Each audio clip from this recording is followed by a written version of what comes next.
নমস্কার বন্ধুরা, দীপা রান্নাঘরে আপনাদের সবাইকে স্বাগত জানাই। বন্ধুরা, এই দেখুন শীতকালের সবজি হচ্ছে বাঁধাকপি। বাঁধাকপি তো সবারই প্রিয়। এই দেখুন বাঁধাকপিগুলো আমি কেটে নিয়েছি।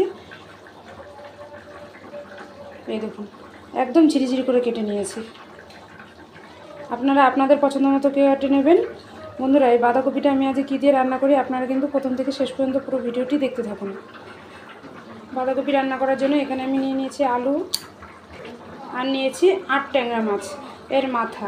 এই দেখুন এই 8 ট্যাংরা মাছের মাথা দিয়ে বাঁধাকপি রান্না করলে কিন্তু খেতে ভীষণ ভালো লাগে। বন্ধুরা, আপনারা দেখতে থাকুন।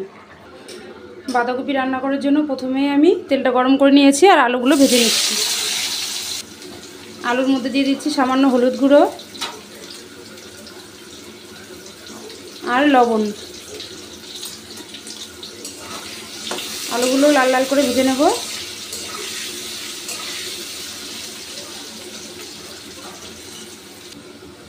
আলুগুলো লাল লাল করে ভাজা হয়ে গেছে।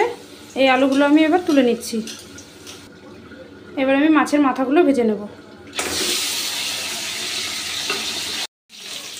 এই দেখুন মাছের মাথাগুলো আমি একটু লাল লাল করে ভেজে নিয়েছি।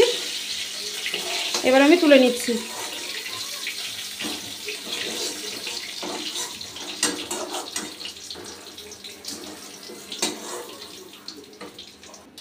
এবার মাছ ভাজা তেলের মধ্যে আমি ফোড়নে দিয়ে দিচ্ছি এখানে গোটা শুকনো লঙ্কা আর তেজপাতা আর গোটা জিরে।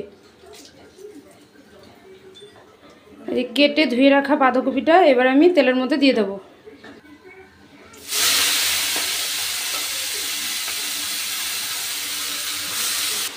এই দেখুন বন্ধুরা, বাঁধাকপিটা এক কড়াই হয়েছে।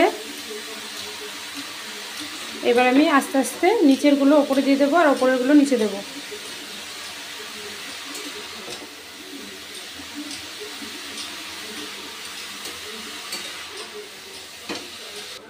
এই দেখুন বন্ধুরা, বাঁধাকপিটা কত সুন্দর মজে এসছে।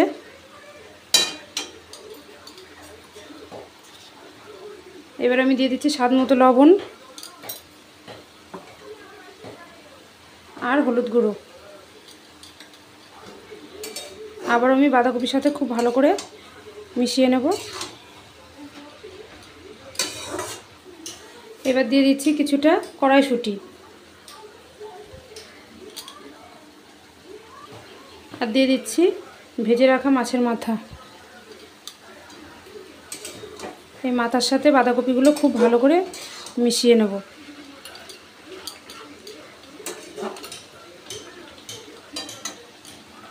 বন্ধুরা, বাঁধাকপিটা অনেকটাই ভালো মতো মজে এসছে। এবার আমি দিয়ে দিচ্ছি চেরা কাঁচা লঙ্কা আর দিয়ে দিচ্ছি আমি ভেজে রাখা আলু। বাঁধাকপিটা আমার হয়ে এসছে। এবার আমি দিয়ে দিচ্ছি এখানে আদা বাটা আর দিয়ে দিচ্ছি আমি ধনেপাতা কুচি। এই ধনেপাতা দিলে বাঁধাকপির স্বাদটা আরও বেশি ভালো হবে। এবার আমি আদা বাটা আর তার সাথে ধনেপাতা দিয়ে একসাথে ভালো করে বাঁধাকপিটাকে মিশিয়ে নিচ্ছি। বাঁধাকপির মধ্যে দিয়ে দিচ্ছি স্বাদ মতো চিনি।